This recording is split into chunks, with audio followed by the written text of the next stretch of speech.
Welcome to VM teachers. ఈరోజు మనం 6th class హిస్టరీలో ఆర్యుల గురించి డిస్కస్ చేస్తాం. మెసపటోమియా. సో భారతదేశానికి సమకాలిక నాగరికతలు మొత్తం 3 ఉన్నాయి మనకు సమకాలిక నాగరికతలు. అందులో మెసపటోమియా అంటే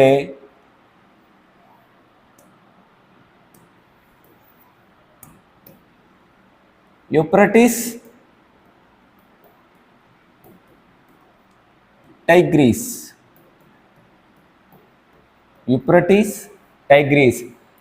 రెండు నదుల మధ్య ప్రాంతాన్ని మెసపటోమియా అంటాం. ఆ 2 నదులు ఏవి అంటే యూఫ్రటీస్, టైగ్రీస్. ఈ మెసపటోమియాకి ప్రస్తుతం ఏమని పేరు అంటే ఇరాక్. సో యూఫ్రటీస్, టైగ్రీస్ నది పరివాహక ప్రాంతంలో ఏర్పడిన నాగరికత ఏది అంటే మెసపటోమియా. నెక్స్ట్ ఈజిప్టు ఏ నది ఒడ్డున ఏర్పడింది అంటే నైలు నది. ఈజిప్ట్ దేశాన్ని నైలు నది వరప్రసాదం అంటాం. నైలు నది వరప్రసాదం అని ఏ దేశాన్ని పిలుస్తామంటే ఈజిప్ట్. ఎందుకు అంటే మామూలుగా మీకు ఆఫ్రికా ఖండం ఉత్తర భాగం మొత్తం సహారా ఎడారితో ఉండిపోతుంది. సో ఆ సహారా ఎడారిలో ప్రవహించే నది ముఖ్యంగా ఈజిప్ట్కి మధ్యన ఆ నది ప్రవహిస్తుంది. అంటే ఆ నదికి ఇరువైపులా ఈజిప్ట్ దేశం అనేది ఉంటుంది. వాళ్ళకి త్రాగునీటి కావచ్చు, వాళ్ళకి కల్టివేషన్ కావచ్చు, ఇండస్ట్రీలకు కావచ్చు, ఆ యొక్క వాణిజ్యానికి కావచ్చు, ఆ నది మీద వాళ్ళు ఆధారపడి ఉన్నారు. కాబట్టి నైలు నది వరప్రసాదం అని ఈజిప్ట్ దేశాన్ని పిలుస్తాం. నైలు నది ప్రపంచంలోకెల్లా పొడవైన నది. ఈ నది ఆఫ్రికా ఖండంలో 11 దేశాల గుండా ఇది ప్రవహిస్తూ ఉంది. కాబట్టి ఇది వాణిజ్యపరంగా ఆఫ్రికా ఖండంలో చాలా కీలకమైన నది. ఇది మధ్యధరా సముద్రంలో కలుస్తూ ఉంది. ఓకే, ఇది నెక్స్ట్ భారతదేశం. సింధు నది పరివాహక ప్రాంతంలో ఏర్పడిన నాగరికత సింధు నాగరికత. ఇది భారతదేశానికి సంబంధించిన నాగరికత. నెక్స్ట్ చైనా నాగరికత ఏ నది పరివాహక ప్రాంతంలో వర్ధిల్లింది అంటే హోయాంగ్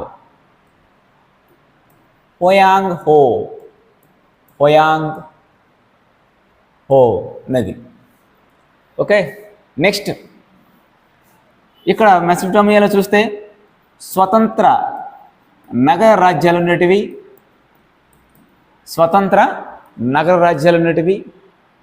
తర్వాత ఆ నగరాలు ఏకీకరణ తర్వాత సామ్రాజ్యాలుగా మారాయి.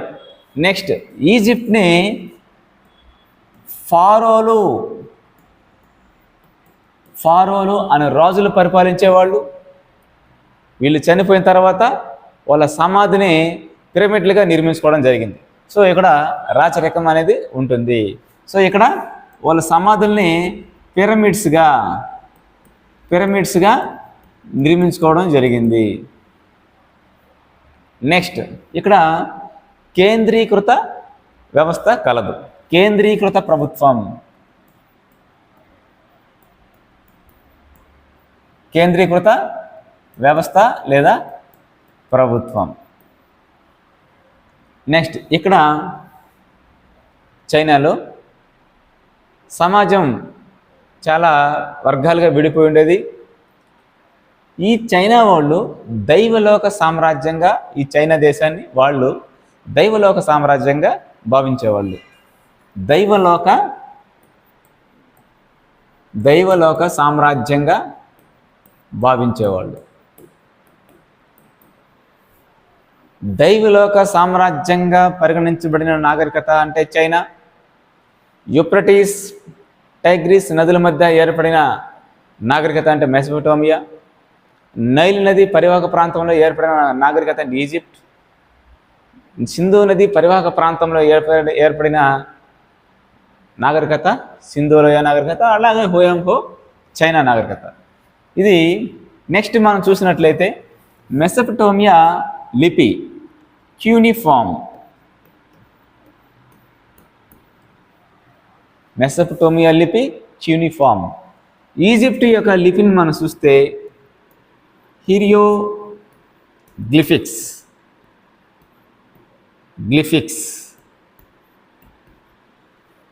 హోరియో లేదా హిరియోగ్లిఫిక్స్. నెక్స్ట్ భారతదేశంలో చూస్తే వీళ్ళ లిపి సర్పలేఖనం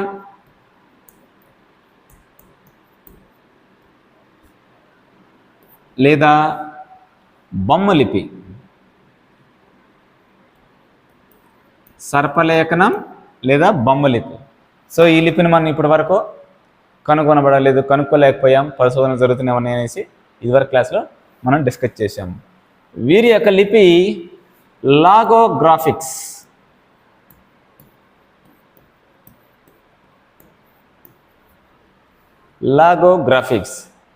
చైనా వాళ్ళ యొక్క లిపిని మనం పూర్వకాలంలో ఉన్న లిపి లాగోగ్రాఫిక్స్.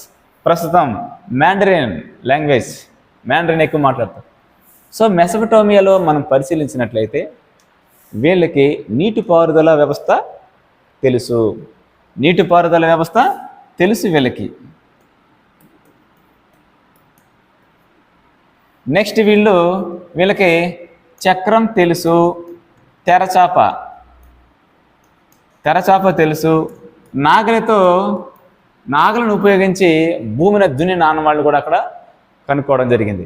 నెక్స్ట్ వీళ్ళకి గణిత శాస్త్రం, రేఖాగణితం, నెక్స్ట్ వైద్య శాస్త్రం, వీటి గురించి వీళ్ళకి తెలుసు. వీళ్ళు నగరాలని గ్రిడ్ ఆకారంలో నిర్మించుకోవడం జరిగింది. ఇక మురుగునీటి పారుదల వ్యవస్థ ఇక్కడ కలదు.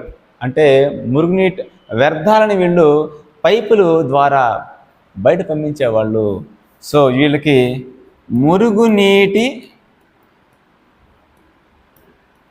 పారుదల వ్యవస్థ తెలుసు వీళ్ళకి. సో పైపుల ద్వారా వ్యర్థాలని బయటకు పంపించేవాళ్ళు. నెక్స్ట్ వీళ్ళని మనం చూస్తే చైనా వాళ్ళని సిల్క్ అంటే ఏమంటే ప్రపంచంలో మొట్టమొదటిసారిగా పట్టుని ఉత్పత్తి చేసిన వాళ్ళు చైనా వాళ్ళు. సో చైనా పట్టుని మనం చైనా సిల్క్ అని పిలుస్తాం. కాబట్టి వాళ్ళు ఆనాటి పూర్వకాలం నుంచే వాళ్ళు పట్టు ఉత్పత్తి వాళ్ళకి తెలుసు. నెక్స్ట్ వీళ్ళు నాణ్యాలని కరెన్సీగా ఉపయోగించారు. నెక్స్ట్ వీళ్ళు ఇనుము వాడకం వీళ్ళకి తెలుసు, ఇనుముని ఉపయోగించారు. వీళ్ళు కూడా ఇనుముని ఉపయోగించారు మెసొపటోమియా. కానీ భారతీయులకి ఇనుము అనే లోహం గురించి తెలీదు. సో అంటే ముఖ్యంగా సింధు ప్రజలకి తెలియని లోహం ఏది అంటే ఇనుము. ఓకే, సో ఒకసారి టేబుల్ చూడండి. మెసొపటోమియా, ఈజిప్ట్, భారత్, చైనా సమకాలిక నాగరికతలు. అదేమో యూఫ్రటీస్ టైగ్రిస్, ఇదేమో నైలు నది, ఇదేమో సింధు నది, హోయాంగ్హో. సో మెసొపటోమియా ప్రస్తుత పేరు ఇరాక్. అక్కడ స్వతంత్ర నగర రాజ్యాలు ఉన్నటివి, తర్వాత ఏకీకరణ తర్వాత పెద్ద రాజ్యాలుగా ఏర్పడ్డాయి. వాళ్ళ లిపిని క్యూనిఫామ్. వీళ్ళకి చక్రం, తెరచాప, నాగలి అన్ని తెలుసు వీళ్ళకి. సో ఈజిప్ట్ చూస్తే ఇక్కడ ఫారోలు అనే రాజులు ఏ దేశాన్ని పరిపాలించారు అంటే ఈజిప్ట్. పిరమిడ్స్ అంటే ఆ ఫారోలు అనే రాజుల యొక్క సమాధులను మనం పిరమిడ్స్ అంటాం. రేఖాగణితం గురించి తెలుసు వీళ్ళకి, వైద్య శాస్త్రం గురించి తెలుసు వీళ్ళకి. అలాగే సింధు ప్రజల యొక్క లిపిని సర్పలేఖన బొమ్మలిపి అంటాం. వీళ్ళకి మురుగునీటి పారుదల వ్యవస్థ కలదు. ఈ సమకాలిక నాగరికతలు ఎక్కడ కూడా మురుగునీటి పారుదల వ్యవస్థ అనేది కనిపించదు. ఇక్కడ చైనాకి తీసుకున్నట్లయితే వీళ్ళు దైవలోక సామ్రాజ్యంగా భావిస్తారు. సో దైవలోక సామ్రాజ్యంగా భావించే దేశం. అక్కడ ఉండే ప్రజలే ఈ సామ్రాజ్యాన్ని దైవలోక సామ్రాజ్యం, మా రాజు దేవుడు, దైవలోకానికి ఆయన దేవుడు అనేసి వాళ్ళు భావిస్తూ ఉంటారు. ఇలా లిపిని లాగోగ్రాఫిక్స్ అంటాం. సిల్క్ ప్రపంచంలో మొట్టమొదటిసారిగా పట్టుని పండించిన వాళ్ళు చైనా వాళ్ళు. చైనా పట్టుని మనం చైనా సిల్క్ అంటాం. వీళ్ళు ఇనుముని ఉపయోగించారు. కాయిన్స్ని కూడా వీళ్ళు కరెన్సీగా ఉపయోగించడం జరిగింది. నెక్స్ట్ వేద నాగరికత గురించి చూస్తాం. వేద నాగరికత తెలుసుకునే ముందు ఒక్కసారి మనం ప్రాచీన శిలాయుగం, మధ్య శిలాయుగం,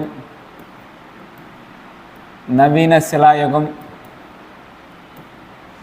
తామ్ర శిలాయుగం, కాంస్య యుగం, ఇనుప యుగం.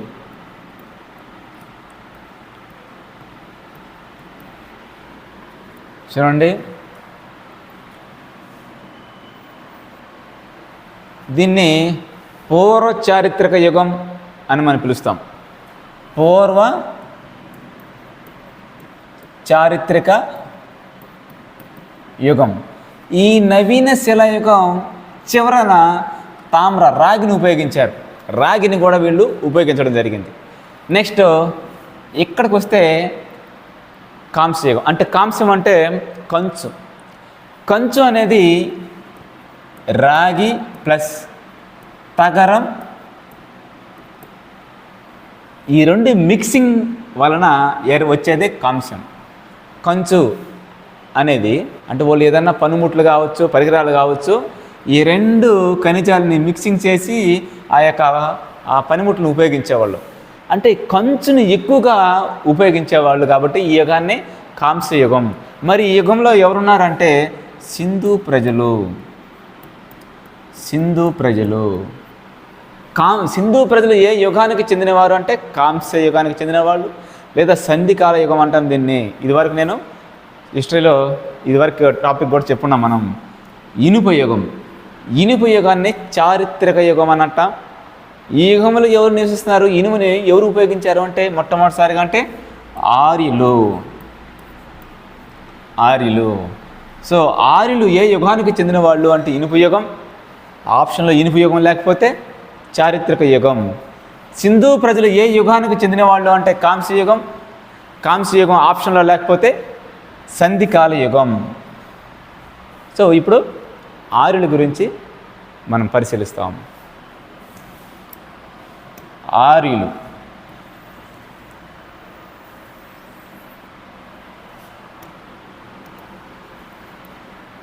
ఒకసారి ఆర్యుల గురించి మనకు లభించిన ఆధారాలు ఒకసారి చూస్తాం మనం. వేద నాగరికత ఆధారాల గురించి పరిశీలిస్తే వాజ్మయ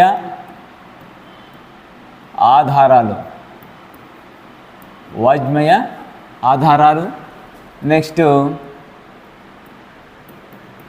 పురావస్తు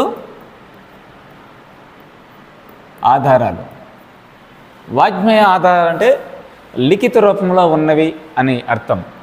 సో వాజ్మయ ఆధారాలని మళ్ళీ రెండు రకాలుగా, అందులో ఒకటి వేదాలు, ఇతిహాసాలు. ఫస్ట్ వేదాల గురించి మనం డిస్కస్ చేస్తాం. వేదాలు అంటే మనకు ఒకటి ఋగ్వేదం, యజుర్వేదం,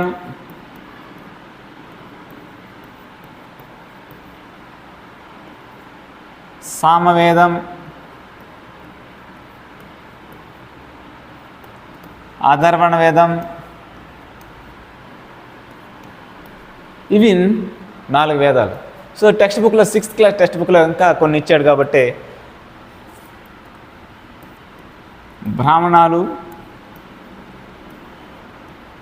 అరణ్యకాలు, ఉపనిషత్తులు ఇటువరకు ఇచ్చినట్టు 6th. ఇంకా ఇతిహాసాలు రామాయణం, మహాభారతం.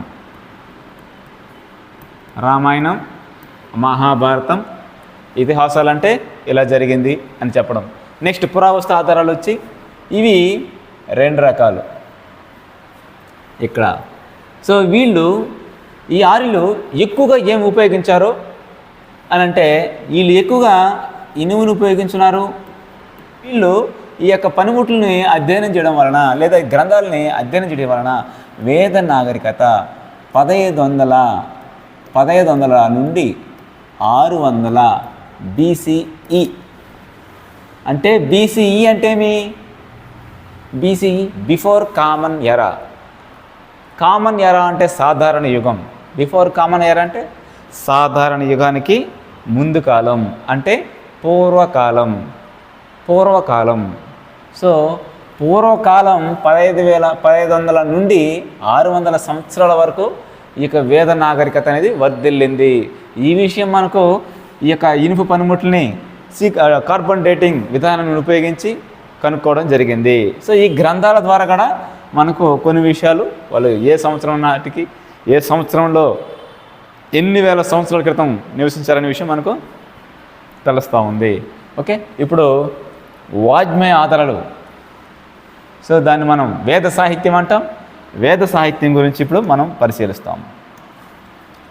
వేద సాహిత్యం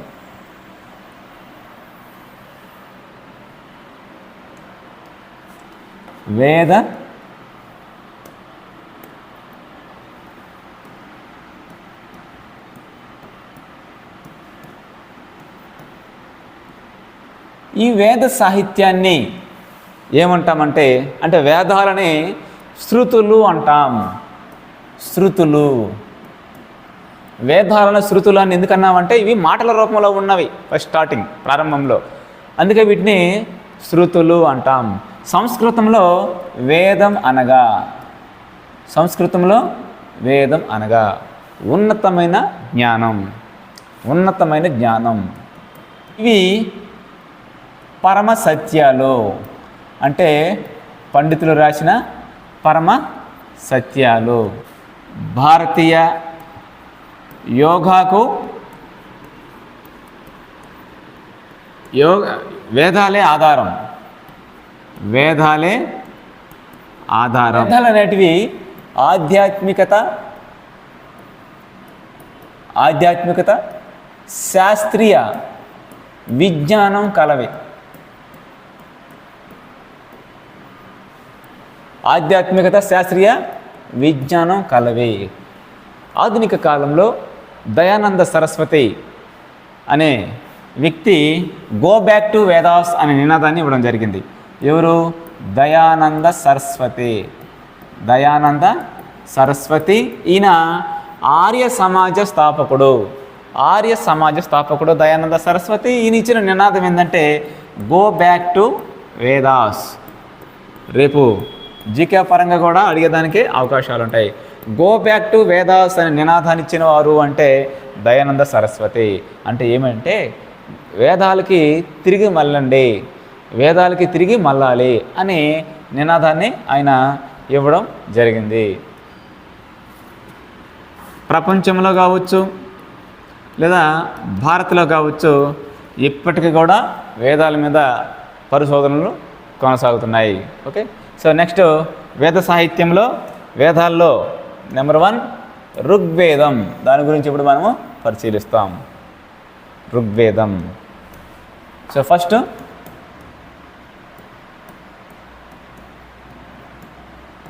ఋగ్వేదం.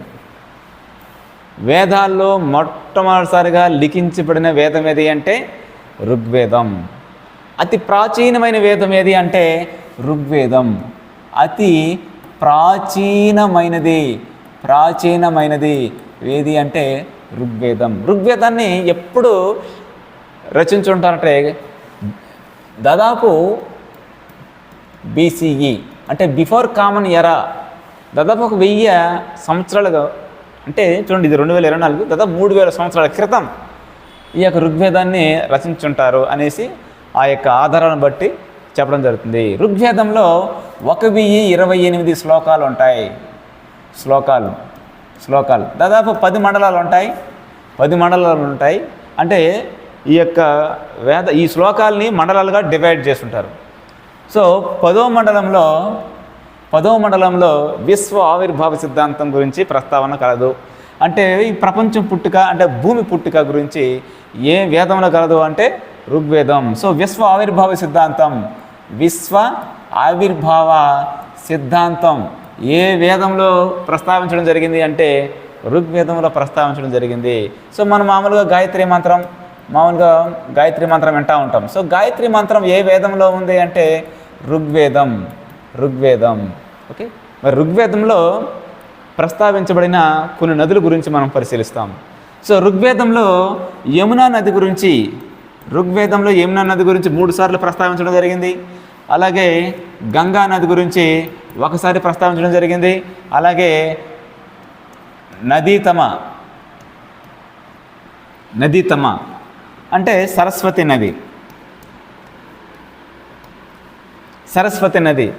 దీని గురించి పలుమార్లు ప్రస్తావించడం జరిగింది. ఓకే, మీకు రేపు ప్రశ్న అడుగుతాడు, వేదకాలంలో ఏ నదికి అత్యధిక ప్రాధాన్యతను ఇవ్వడం జరిగింది అని అంటాడు. సో పలుమార్లు ప్రస్తావించడం జరిగింది కాబట్టి బహుశా వాళ్ళు సరస్వతి నదికి అత్యధిక ప్రాధాన్యత కలదు, రేపు గంగా నదికి ప్రాధాన్యత కలదు అని చేసి ఫస్ట్ ఆప్షన్ ఉంటే దానికే పెట్టేస్తాం. మనం స్టేట్మెంట్స్ ఇస్తున్నాడు, ఇప్పుడు ఈ మధ్యకాలంలో స్టేట్మెంట్స్ ఇస్తాడు. సో ఆ స్టేట్మెంటు ఏది కరెక్టో మనం ఆన్సర్ చేయాలి. కాబట్టి గంగా నదికి ప్రాధాన్యత లేదు, సరస్వతి నదికి ప్రాధాన్యత కలదు. సరస్వతి నదిని నదీతమ అని పిలుస్తాం. ఓకే, ఇది ఋగ్వేదానికి సంబంధించి. ఓకే, నెక్స్ట్ యజుర్వేదం.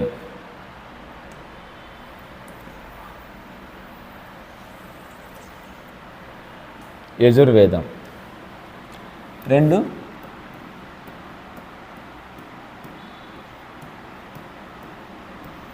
యజ్ అంటే ఆరాధించడం, పూజించడం. మరి యజుర్వేదంలో యజుర్వేదం ఏం తెలియజేస్తుంది అంటే యజ్ఞ యాగాలు, క్రతువులు ఎలా నిర్వహించాలో అనే నియమాల్ని ఇది తెలియజేస్తుంది. యజ్ఞాలు ఎలా నిర్వహించాలి, క్రతువులు ఎలా నిర్వహించాలి అనే నియమాల్ని ఇది తెలియజేస్తుంది. మామూలుగా అన్ని వేదాలు శ్లోకాల రూపంలో ఉంటాయి, కానీ కొంత భాగం గద్య రూపంలో ఉన్న వేదం అంటే ఇది యజుర్వేదం గద్య రూపంలో ఉంది. ఓకే, ఈ యజుర్వేదాన్ని డెప్త్ అయినా పర్లేదా తెలుసుకోండి. ఈ యజుర్వేదాన్ని రచించిన వ్యక్తి వైశంపాయనుడు. తెలుసుకోండి, స్కూల్ అసిస్టెంట్ వాళ్ళకి ఉపయోగపడుతుంది. వైశంపాయనుడు. అదే ఋగ్వేదం మనం చూసినట్లయితే ఋగ్వేదాన్ని ఎవరు రాశారు అంటే పైలపుడు. సో ఆయనకి వశిష్ఠుడు వీళ్ళంతా సహకరించారు, రచనలో పాల్గొన్నారు. కానీ మనం ఋగ్వేదాన్ని ఎవరు రాశారంటే పైలపుడు. స్కూల్ అసిస్టెంట్ వాళ్ళకి ఉపయోగపడుతుంది కాబట్టి. సో ఇది వైశంపాయనుడు ఏ వేదాన్ని రాశాడంటే యజుర్వేదం. ఓకే, నెక్స్ట్ 3వది వచ్చి సామవేదం. సామము అంటే మధురమైనది. ఇది పాటల రూపంలో ఉన్న శ్లోకాల సంకలనాన్ని ఇది తెలియజేస్తుంది. సామవేదం పాటల రూపంలో ఉన్న శ్లోకాలు ఏ వేదంలో ఉంటాయంటే సామవేదంలో ఉంటాయి. భారతీయ సంగీతానికి మూలమైన వేదం ఏది అంటే సామవేదం. సో ఇక్కడ పాటల రూపంలో ఉంటాయి శ్లోకాలు, పాటల రూపంలో ఈ శ్లోకాలు ఉంటాయి. ఓకే, మరి ఈ యొక్క వేదాన్ని రాసిన వ్యక్తి ఎవరు అంటే జైమిని. సో సామవేదాన్ని ఎవరు రాశారు అంటే జైమిని రాశారు. ఓకే, నెక్స్ట్ లాస్ట్ది అధర్వణ వేదం.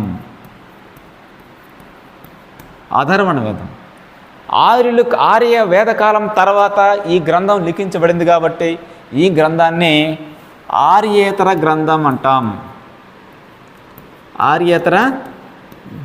అంటాం. చూడండి, మరి ఈ వేదం ఏం తెలియజేస్తుందంటే వైద్యం అంటే ఆయుర్వేదం గురించి తెలియజేసే వేదం ఏది అంటే అధర్వణ వేదం. భారతీయ ప్రాచీన వైద్య శాస్త్రానికి మూలమైన వేదం ఏది అంటే అధర్వణ వేదం. సో అధర్వణ వేదాన్ని ఆర్యేతర గ్రంథం అంటాం. ఇది మంత్రాల గురించి కూడా తంత్రాలు అంటాం. ఈ మంత్రతంత్రాల గురించి కూడా ఇక్కడ ప్రస్తావన కలదు. మరి ఈ వేదాన్ని రాసిన వ్యక్తి ఎవరు అంటే, ఈ వేదాన్ని రాసిన వ్యక్తి సుమంతుడు. ఈ వేదాన్ని రాసిన వ్యక్తి సుమంతుడు. సో నెక్స్ట్, ప్రతి వేదంలో, ఇప్పుడు వేదాలు 4 చూసాం. ప్రతి వేదంలో 4 భాగాలు ఉంటాయి. ప్రతి వేదంలో 4 భాగాలు ఉంటాయి. అందులో ఒకటి సంహిత, బ్రాహ్మణాలు, అరణ్యకాలు,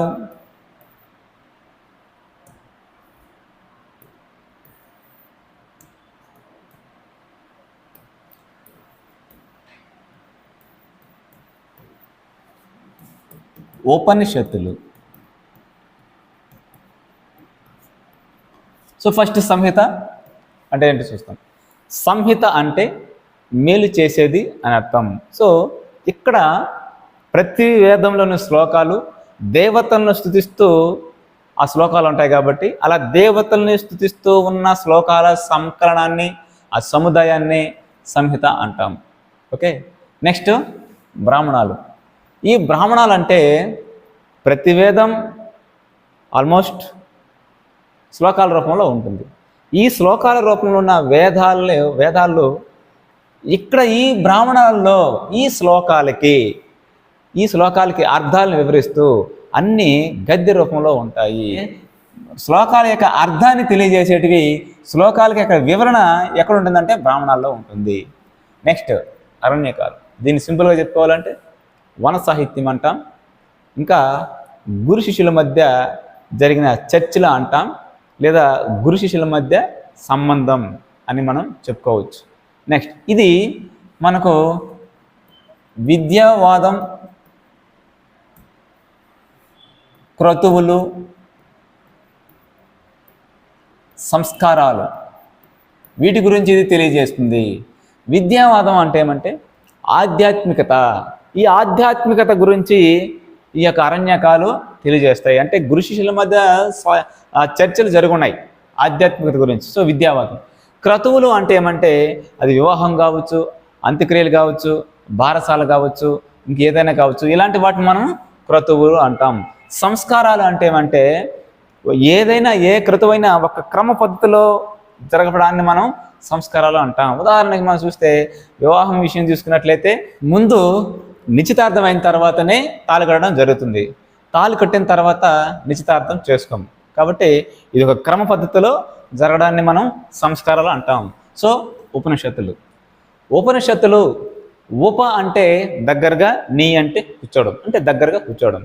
ఉపనిషత్తులు జ్ఞాన మార్గానికి ప్రాధాన్యతనిస్తాయి. జ్ఞాన మార్గానికి ప్రాధాన్యతనిస్తాయి. ఇవి ఆత్మ ప్రకృతికి సంబంధించిన రహస్యాల గురించి ఇందులో ప్రస్తావించడం జరిగింది. ఓకే, ఇవి 108 ఉపనిషత్తులు ఉన్నాయి. ఈ 108 ఉపనిషత్తులలో భారత రాజముద్ర అయిన సింహతలాటం, ఈ సింహతల రాజముద్ర పైన ఉన్న సత్యమేవ జయతే అనే ఒక సూక్తి ఉంది. ఈ సూక్తిని ఏ ఉపనిషత్తు నుండి స్వీకరించడం జరిగిందంటే మాండనికోపనిషత్తు, 7th క్లాసులో ఉంది ఇది,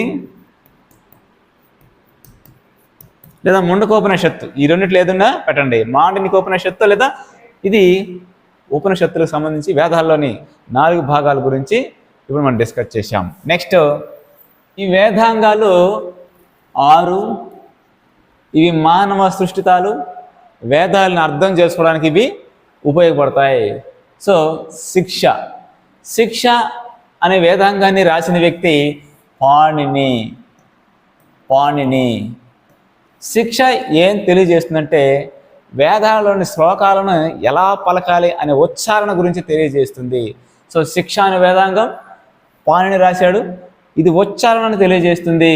నెక్స్ట్ కల్ప అనే వేదాంగాన్ని రాసిన వ్యక్తి శాలంకాయనుడు.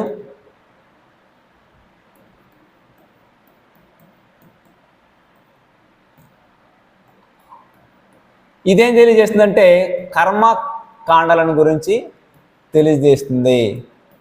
కర్మకాండలను కర్మకణాల గురించి తెలియజేస్తుంది. నెక్స్ట్ వ్యాకరణం. వ్యాకరణం రాసిన వ్యక్తి పాణిని. ఇది వ్యాకరణం గురించి తెలియజేస్తుంది. నిరుక్త, దీనిని యస్కుడు రాయడం జరిగింది. ఇది అర్థాలు, ఆ శ్లోకాల యొక్క అర్థాలను, ఆ పదాల యొక్క అర్థాల గురించి తెలియజేస్తుంది. సో ఆ పదాల యొక్క అర్థాల గురించి తెలియజేసేది ఇది. నెక్స్ట్ ఛందస్. పెంగళుడు, ఛందస్సుని పెంగళుడు రాయడం జరిగింది. ఇక జ్యోతిష్యం లగధుడు, గర్గుడు. నక్షత్రాల ఆధారంగా జ్యోతిష్యాన్ని వాళ్ళు రాయడం జరిగింది. ఇవి వేదాంగాలు. వేదాంగాలు 6. మామూలుగా ఈ యొక్క వేదాంగాన్ని ఎవరు రాశారనేసి ఇవ్వడం జరుగుతుంది, లేదా అది దేని తెలియజేస్తుంది అనేసి కూడా ఇవ్వడం జరుగుతుంది. చూసుకోండి. నెక్స్ట్ ఉపవేదాలు. ఉపవేదాలు 4 ఉన్నాయి. అవి గంధర్వ వేదం గురించి చూస్తాం. ఫస్ట్ గానం, పాటలు. సో గానం, పాటలు ఏ ఉపవేదంలో ఉంటాయంటే గంధర్వ వేదం. ఇది దేని యొక్క ఉపవేదం అంటే సామవేదం యొక్క ఉపవేదం ఏది అంటే గంధర్వ వేదం. ధనుర్వేదం యుద్ధం గురించి తెలియజేస్తుంది. యుద్ధం గురించి. సో ఇది దేని యొక్క ఉపవేదం అంటే ఋగ్వేదం గురించి. ఋగ్వేదం యొక్క ఉపవేదం. నెక్స్ట్ శిల్పవేదం. ఇది కళల గురించి తెలియజేస్తుంది. ఈ శిల్పవేదం దేని యొక్క ఉపవేదం అంటే యజుర్వేదం. నెక్స్ట్ ఆయుర్వేదం అంటే వైద్యం గురించి తెలియజేస్తుంది. ఇది దేని యొక్క ఉపవేదం అంటే అధర్వణ వేదం యొక్క ఉపవేదం. సో ఉపవేదాలు 4 ఉన్నాయి. అందులో గంధర్వవేదం, ధనుర్వేదం, శిల్పవేదం, ఆయుర్వేదం. గంధర్వవేదం ఏమో గానం, పాటల గురించి తెలియజేస్తుంది. యుద్ధం గురించి తెలియజేసే వేదం ధనుర్వేదం. యుద్ధం అనేది మానవుని యొక్క మనస్సు నుండి పుడుతుంది అనేసి ఈ యొక్క ధనుర్వేదం తెలియజేస్తుంది.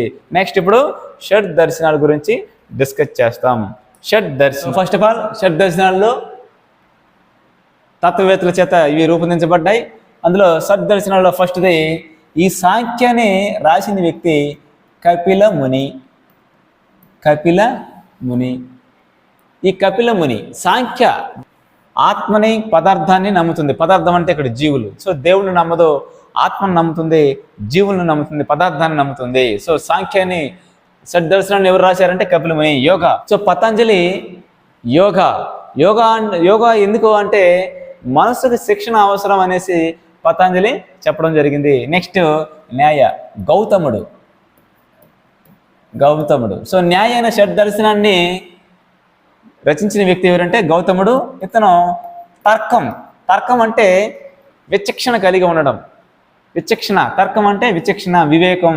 సో వైశేషికాన్ని రాసిన వారు ఎవరు అంటే కణాదుడు. ఇదేం తెలియజేస్తుందంటే ఈ భూమి మీద ఉన్న ప్రతి పదార్థానికి సొంత స్వభావం ఉంటుంది. సో భౌతిక సిద్ధాంతానికి ఇది ప్రాధాన్యత ఇవ్వడం జరిగింది. సో పూర్వమీమాంస జైమిని రాయడం జరిగింది. సో ఈ యొక్క పూర్వమీమాంస ఏం తెలియజేస్తుందంటే వేదాల యొక్క సారాంశాన్ని తెలియజేస్తుంది. ఉత్తరమీమాంస ఇది బాధరాయణుడు. వేదాలకి అంతంలో ఇది ఉంటుంది. సో షడ్దర్శనాలు 6. అందులో సాంఖ్య, యోగ, న్యాయ, వైశేషిక, పూర్వమీమాంస, ఉత్తరమీమాంస. సాంఖ్య కపిల ముని, యోగ పతంజలి. నెక్స్ట్ న్యాయ గౌతముడు, వైశేషిక కణాదుడు, పూర్వమీమాంస జైమిని, ఉత్తరమీమాంస బాధరాయణుడు. సో షడ్ దర్శనాలు ఇవి 2014 డిఎస్సిలో దీన్ని అడగడం జరిగింది. న్యాయ అనే షడ్ దర్శనాన్ని రాసిన వారు అనేసి. నేను ఇది ఇంపార్టెంట్ అని చెప్పడం లేదు, ప్రతిదీ మనకి ఇంపార్టెంటే. జస్ట్ మీకు చెప్తున్నా. ఇంటర్మీడియట్ నుంచి ఒక 10-15 లేదా ఒక 20% అడిగేదానికి అవకాశాలు ఉన్నాయి. సో మీరు 6th నుంచి 10th వరకు కంప్లీట్ చేసి ఆ తర్వాతే ఇంటర్మీడియట్కి రండి. ఓకే. సో అలా చేసినట్లయితే మీరు విజేతగా ఉంటారు.